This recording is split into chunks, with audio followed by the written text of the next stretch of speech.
Good morning all of you. आज अपन एक ऐसे टॉपिक के बारे में बात करेंगे जो हर एक एग्जाम में देखने को मिल ही जाता है और ये हर एक एग्जाम की दृष्टि से इम्पोर्टेंट भी है। वित्तीय समावेशन की आज अपन बात करेंगे। वित्तीय समावेशन क्या होता है? समाज के पिछड़े एवं कम आय वाले वर्ग के लोगों को सस्ती सेवाएं, वित्तीय सेवाएं उपलब्ध करवाना ही वित्तीय समावेशन होता है।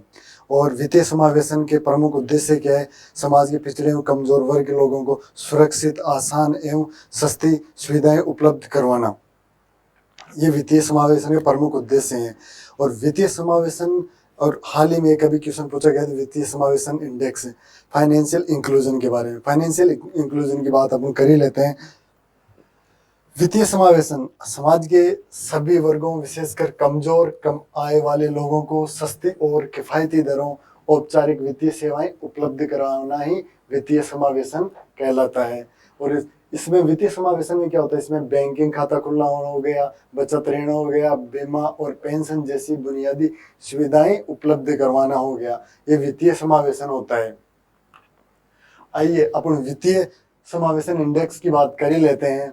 फाइनेंशियल इंक्लूजन इंडेक्स सबसे पहले किसके द्वारा जारी किया जाता है? ये आरबीआई के द्वारा जारी किया जाता है और हर साल ये जुलाई के माह में जारी किया जाता है। लास्ट टाइम में मार्च 2024 में इसके डाटा थे 64.2 और 2025 मार्च में इसके डाटा थे 67 और लगातार ये बढ़ता हुआ जा रहा है। आरबीआई का वित्तीय समावेशन सूचकांक देश में वित्तीय समावेशन की प्रगति को मापता है। यह सूचकांक पहुंच, उपयोगिता और गुणवत्ता, यह इसके प्रमुख आयाम है।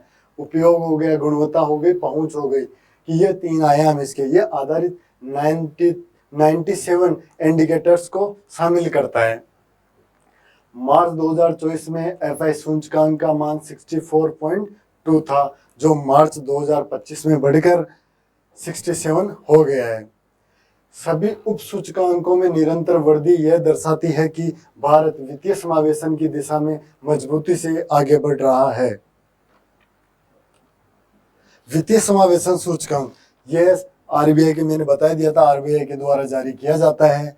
प्रत्येक वर्ष जुलाई माह में जारी किया जाता है और इसके माध्यम से भारत में वित्तीय समावेशन को मापा जाता है।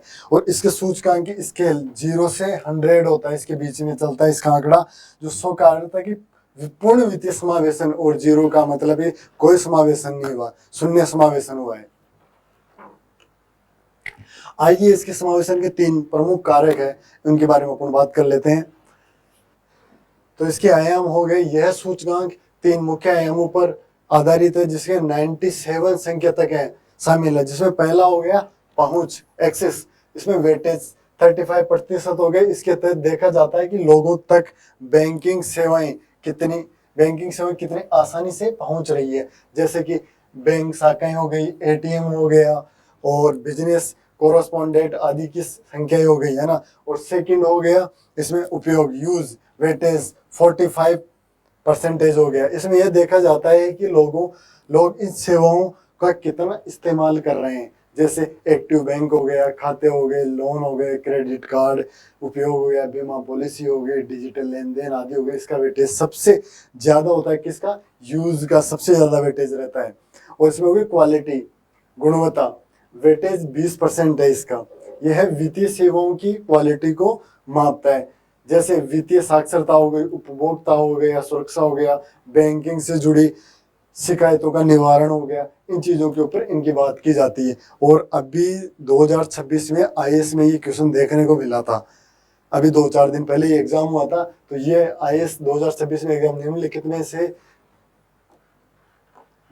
में से कौन सा भारतीय रिजर्व बैंक आरबीआई के वित्तीय समावेशन सूचकांक एफआई इंडेक्स के 3 मुख्य सूचकांकों को सटीक रूप से दर्शाता है? अब आप बता सकते हो उसका क्रेडिट पहुंच, बीमा गहनता और पेंशन व्याप्ति। ये तो नहीं हो सकता, क्योंकि अब मैंने बताया था कि कौन कौन सा है। दूसरा हो गया बैंकिंग पहुंच, जीडीपी अंशदान और वित्तीय साक्षरता, ये भी नहीं है। और पहुंच, वहनीयता और पारदर्शिता, ये भी नहीं है। अपन ने पढ़ा था पहुंच, उपयोग और गुणवत्ता, ये तीनों आयामों पे वित्तीय समावेशन काम करता है। और ये आईएएस 2026 में देखने को मिला था। इसका राइट आंसर सी है। हाँ, एक चीज और, वित्तीय समावेशन इंडेक्स, ये सबसे पहले ये है ना, वित्तीय समावेशन इंडेक्स सबसे पहले कब जारी हुआ था? यह 2021 में जारी हुआ था। और किसके द्वारा जारी किया जाता है? आरबीआई के द्वारा जारी किया जाता है। तो यह हर एक एग्जाम में देखने को मिलेगा ये क्वेश्चन। तो इसको स्पेशली इसके फैक्ट जो भी है, इसके प्रमुख फैक्टरों को याद कर लेना। और वापस एक बार मैं रिपीट कर देता हूँ, ये किसके द्वारा जारी किया जाता है? आरबीआई के द्वारा जारी किया जाता है। हर साल हर माह जुलाई में जारी किया जाता है। फर्स्ट टाइम 2021 में जारी हुआ था ये।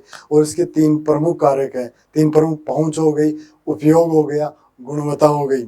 और इसका 2024 मार्च 2024 में 64.2 है इसका आंकड़ा। और मार्च 2025 में आंकड़े 67 हो गए। मतलब ये लगातार बढ़ता हुआ जा रहा है।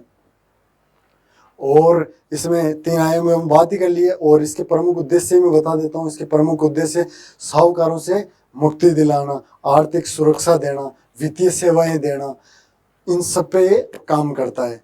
तो ये वित्तीय समावेशन के बारे में अपन विस्तृत पढ़ चुके हैं। तो इसको स्पेशली याद कर लेना कि ये इसके प्रमुख 3 आयाम: गुणवत्ता, उपयोग और पहुंच। इसको मत भूलना, क्योंकि ये हर एक एग्जाम में देखने को मिल सकता है। Thank you.